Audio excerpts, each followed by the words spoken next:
Welcome to Super Happy Dragon Lucky. The show will begin momentarily.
Hello, everyone. Welcome to Super Happy Dragon Lucky. This is episode 96, 0x96. It's the 152nd episode.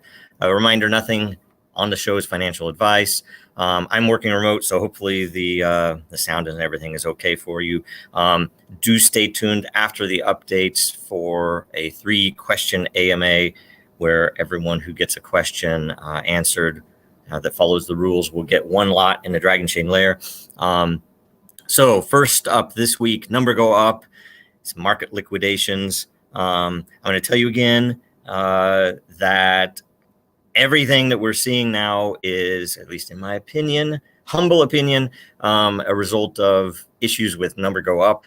That you look at Luna, you look at Celsius, they're all trying to do things that, in my opinion, are not what we should be looking at. We shouldn't be rebuilding the existing broken financial infrastructure and modeling everything the same way that they did. And when we do that, it's going to be taken down. It's going to have issues, especially. Anyway, everything is fundamentals based, and if you don't pay attention to that, you're going to have these problems, and it hurts the entire industry because all of this stuff reflects on even the good projects or even the fun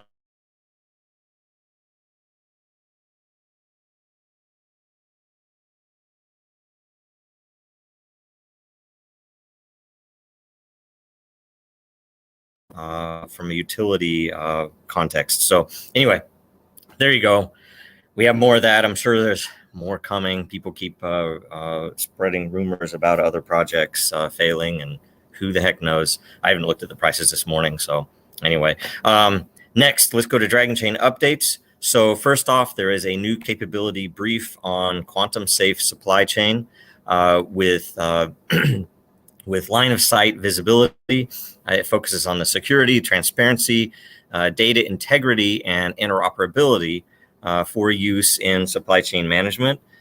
There's a lot of things there that are very powerful and very useful to that industry, and they're just starting to, the players there are just starting to wake up to the things beyond the simplest use cases, and there's a lot to be improved there. That's a huge industry. It is, of course, what's going on right now. It's obviously there are issues, and we are trying to communicate as much as possible how those issues can be addressed and the things that they might not even be looking at for improvement. So anyway, check that out. Do share it as you can, as you will, especially to people that might matter and that might be in that space. Also, next update, I was included in Best Startups article for what is it? Meet United States 101 top founders in the blockchain space. So you get a niche of a niche. It's all good there. So we're listed. We got our name in there. That's good because I think some of those other groups will be sharing that as well. So go check it out. Go share it. Whatever. Now we go to Den.Social updates. The first is the LCP, the layer creation process that we now have as of this morning. The June 2022 LCP results. So the first winner, the top in unique voters, is Firearms with 3.4 million lore committed and 52 unique voters. That was proposed by Foost in December of 2022. So that's good. Wait, is that even possible? Maybe 2021. Sorry, December of 2021. So essentially half a year ago. It's good. The number 3 most most lore committed was Eroticism with 2 million lore committed and 49 unique voters. It was proposed by I don't know who. I think it was. We don't know. We don't know who proposed it, but it was in October of 2021. So that's going to be created, in fact, with the smart tagging that we just implemented, and we did throw in a special measure so that people can acknowledge their age, and that can be probably finessed later and made more powerful for each layer. So if you have some requirements in a layer, you'd be able to use that capability. But for now, it's verifying that you are of age, that you're over 18, I believe, and then it'll let you subscribe. So that'll be there. And then the number 5 by most lore committed was the photography layer. Oh, see, I didn't even see that one come up. So it was 929,500 lore committed with 15 unique voters, proposed by Jackson in April of 2022. So that was relatively recent. So all of those will be created, I think, by early next week. I think it's Monday that it happens. And if you want to use any of the runners-up options to create a layer that didn't win but is in the top 5 of the runners-up, you need to do it before, well, at least by the end of the weekend. And the same goes for anything with over 8 unique voters that you can spend. For both of those, you can spend a matter fee, and the layer will be created in this whole mix. So do go look at that if that's something that people would want. There are some strategic reasons it would make sense to do it, to get a layer in place sooner and without any future fees or anything else. So go do that. It's pretty cool. And I believe these will be created next week. So we'll announce when that happens next on the next show. Next, we go to DENDAO, the DAO for Den, and we have the results for a prioritization vote for development. And the winner was the feature for anonymous posting, which also will benefit from having the smart tagging in place. But this will allow anyone to post or reply as an anon with no trace to their account. And we are, how do I say this? In the proposal, it is set that because the content has no trace to its creator, that all content rewards, which is like 75 or 80% of the total matter production mining, will go to the layer instead, or the holders of the owning lot tokens on that layer. So that'll be interesting.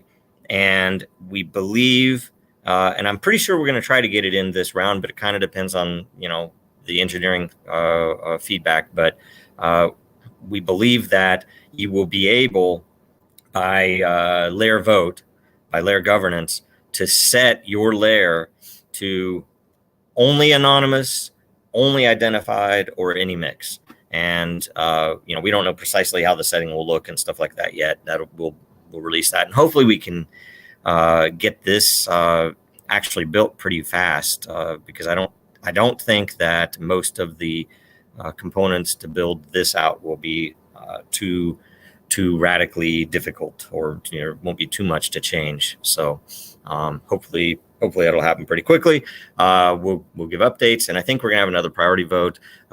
Someone did mention that we had fully missed it, that a prior approved capability wasn't in the priority list, and so we're gonna try to get that rolled in.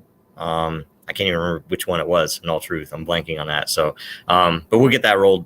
We'll get that at least in the priority vote, and then we can, maybe it can happen soon. Next, tune in tomorrow for Coffee with Den at 1300 UTC or 6 a.m. Pacific, 9 a.m. Eastern.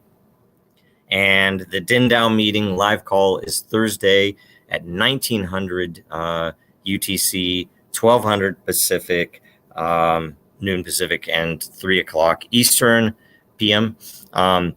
See the post in the DENDAO layer for the agenda, and it'll also have a link to join live. You're welcome to join to cover anything. It is very valuable when you do, because it benefits the DAO with a very quick discussion of stuff where we can go through and communicate these ideas much more quickly than typing out and going back and forth typically. So it does help, especially to figure out what people really want, and if there's a problem, if there's a an idea for a new feature. It's really helpful when you guys join. So don't be shy. It's not a show. It is just a meeting. So you don't have to show your face if you don't want, whatever. Let's see here. Next, we'll go to the Roundtable, World Blockchain Roundtable update. Episode 57 will be on Thursday. The subject is blockchain in a bear market. Should be super interesting. I won't be able to be there this week because I'm on travel, and I think I'm going to be on a plane at that time. So do show up, and make sure that you get, in the meantime, leave a question or a subject in the WBRT post as soon as you can, to let people vote it up so that it gets on the show. And make sure you also watch last week's show, which was Requests for Analysis. It was actually really cool. There's a lot of back and forth, and it wasn't, I wouldn't call it controversial, but it was heated and or passionate, right? There was a lot of discussion. It was interesting. And share it as much as you can, because the participants will then get more lot. It will essentially mine more lot tokens for the WBRT DAO. So next, there is a vote to add a tag for a question.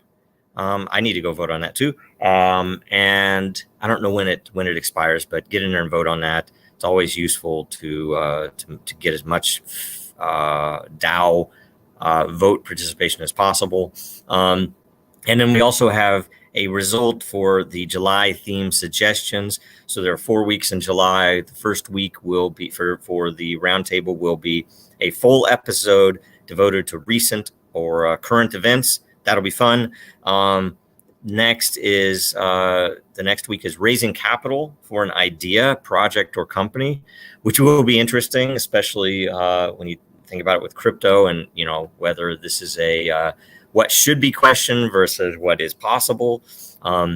Next week is the third week is the pitfalls of celebrity shilling, and that's actually good because there'll be a lot of content available for that, right? All the way back to 2017 and all the way up to the most recent stuff. And then DAOs as constitutional city-states is the last episode for July, which that's a super, that's a very abstract philosophical subject. That'll be fun. I want to make sure I'm there. So watch the roundtable this Thursday. It is at 1500 UTC, 11 a.m. Eastern, and 8 a.m. Pacific. That's all the updates. So AMA right after this. Now, more than ever, our data is at risk. Our supply chains are in jeopardy, our systems are broken, and businesses feel powerless. Dragonchain gives you a different way, a safer way, a better way, and you have power over your data. Dragonchain gives you proof in an untrusted world. Build now at DRGNs.com, America's blockchain. All right, so we refresh for the latest votes. And let's see here. So first question is from Agent B. I think it's right. Yeah, Agent B. How many dragons are locked in the console for the transaction fees at the moment? How many dragons have been bought in Takara to this date? Agent B, I actually don't know. I would have to look that up. The number of dragons locked in the console, I mean, it's definitely in the millions, and across the board, I don't know. And Takara, I don't know the numbers on that either. It is essentially, since that was initiated back in 2019, I think, that we would have sold, how do I say this, sold the console side for direct operations. So essentially, people buying the dragons as their monthly fees. And I know there are a good number of groups that have a monthly, but most of the ones that I've seen are on the small side, a couple $100 a month or something.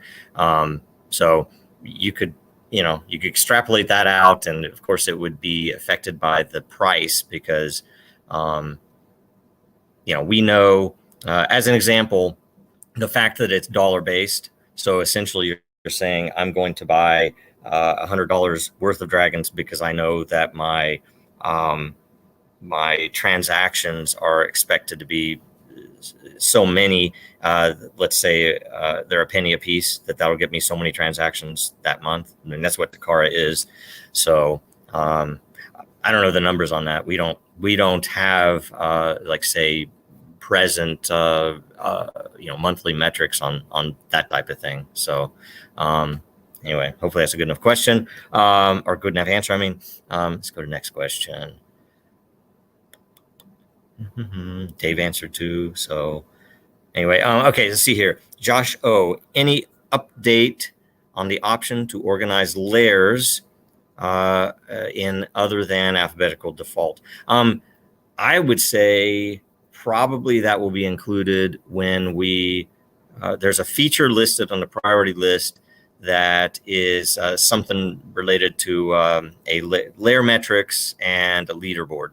And we want to get that in place before we do the internal swap capabilities, right? Beyond a regular tip, it would be something where to say, hey, I have too much of this.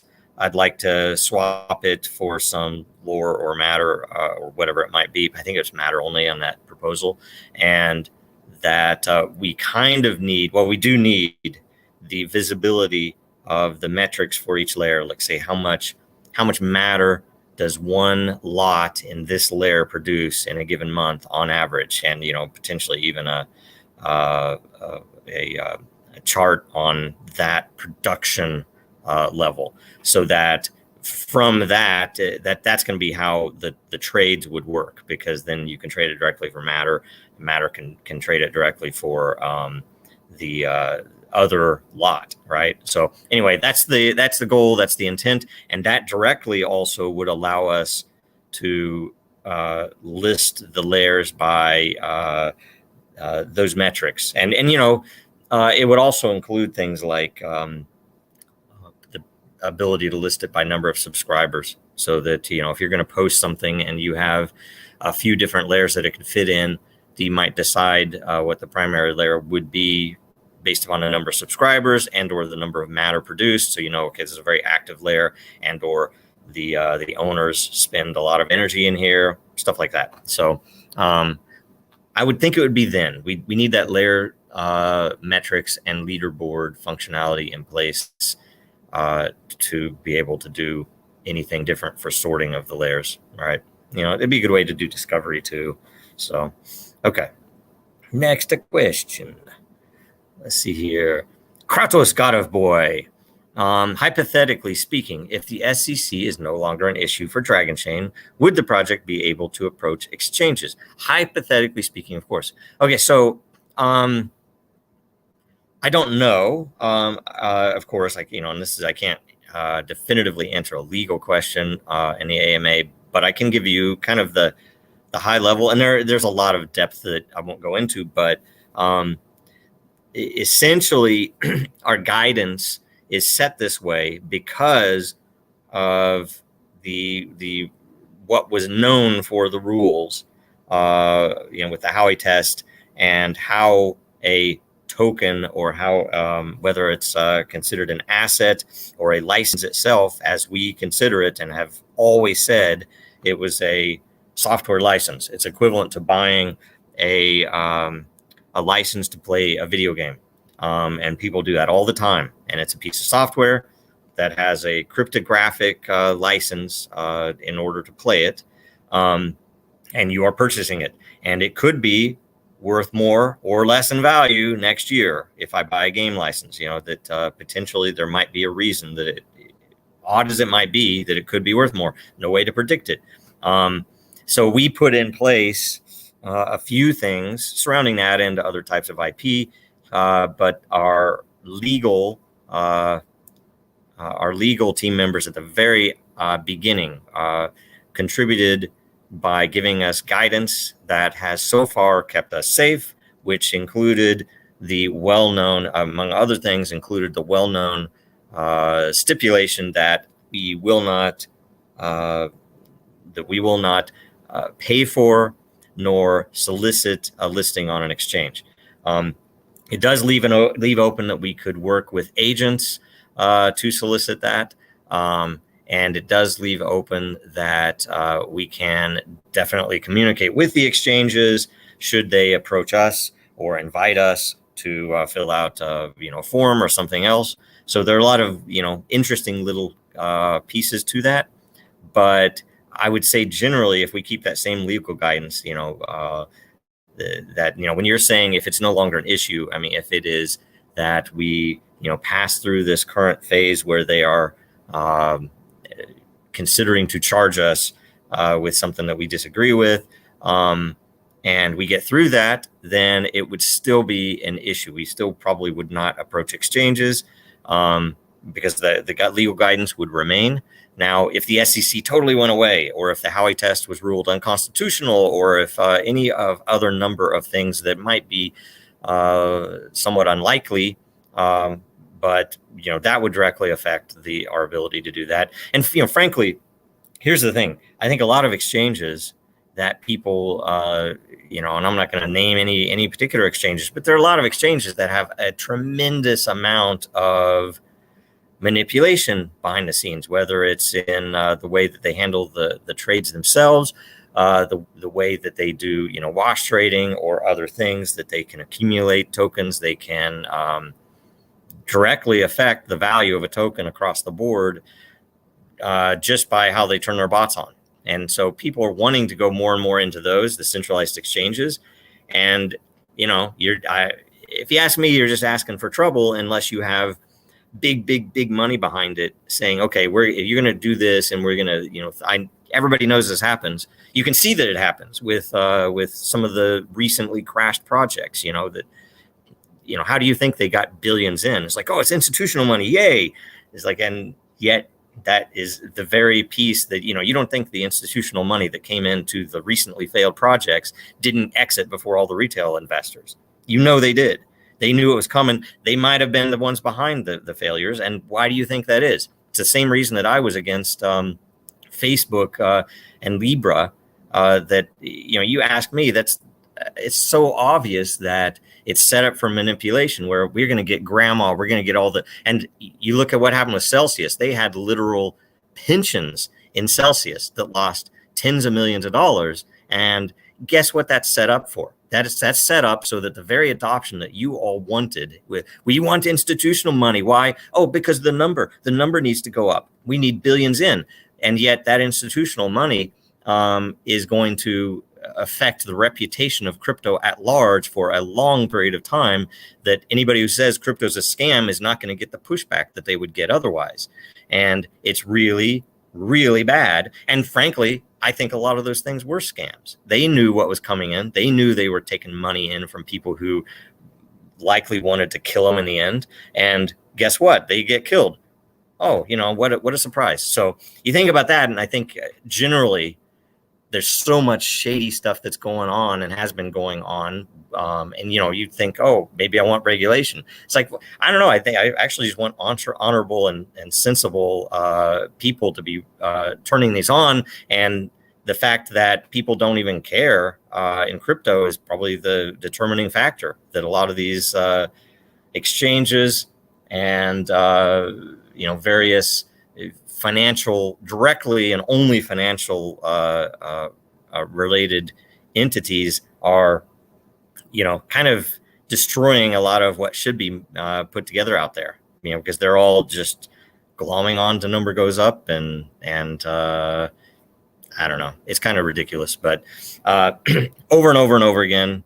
And after a while, you have to think, okay, at some point, and maybe there's some good in it, that the people who are doing it get destroyed. As sad as that might be, but the problem is a lot of the big money behind it isn't. They're just making money doing it. So making money destroying stuff in the crypto world and effectively killing any of their potential competitors.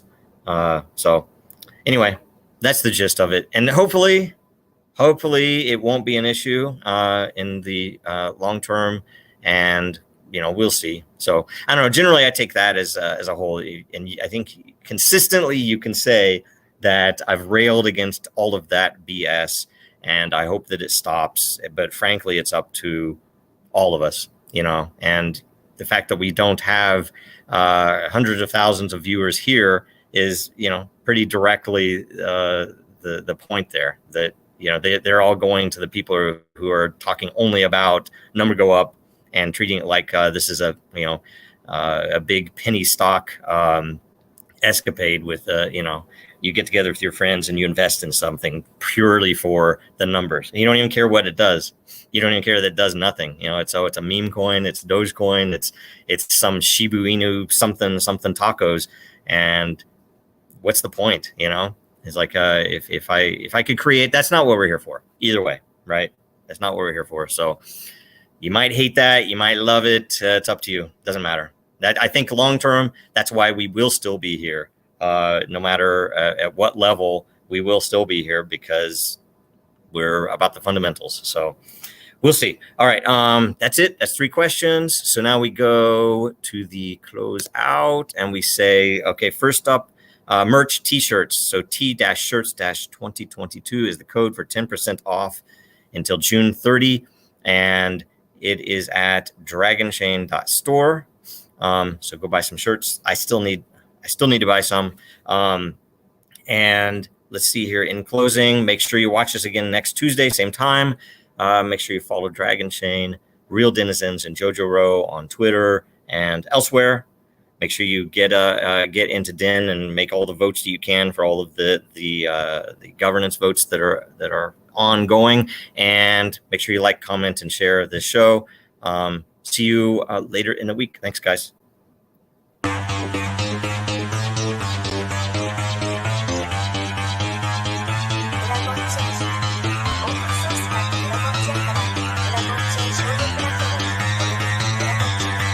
Because that goal will serve to organize and measure the best. Adaptable, all capital, label radical yet rational. Adaptable approach is palpable if this animal is fallible, but that conclusion is laughable. So with for all detachable from the mandible, you see it now.